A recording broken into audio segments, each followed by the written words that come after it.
अनेक इतिहास संशोधकांनी छत्रपती शिवाजी महाराजांच्या आग्र्याच्या इतिहासावर भाष्य केलेलं आहे, संशोधन केलेलं आहे।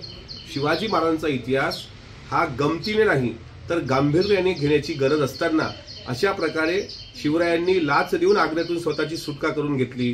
त्यावेळेस काही पेटारे बिटारे नव्हते, हिरकणी नावाचा बुरुजच अस्तित्वात नाही। अशी अकलेचे तारे तोडण्याची हिम्मत सोलापूरकर नावाच्या एका विकृताची झाली कशी? महाराष्ट्र सरकारला, विशेषतः महाराष्ट्राचे मुख्यमंत्री देवेंद्र फडणवीसजी, महाराष्ट्राचे दोन्ही उपमुख्यमंत्री आदरणीय एकनाथराव शिंदे साहेब, आदरणीय अजितदादा, त्याचप्रमाणे महाराष्ट्राचे सांस्कृतिक मंत्री आशिष शेलारजी, आपल्याला विनंती आहे की या नराधमावर देशद्रोहासारखा गुन्हा दाखल होण्याकरता आपण निर्देश द्यावेत।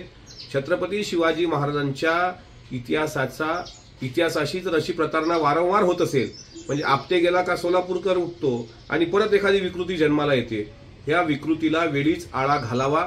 महाराष्ट्र सरकारने अशा नराधमांना पाठीशी घालू नये।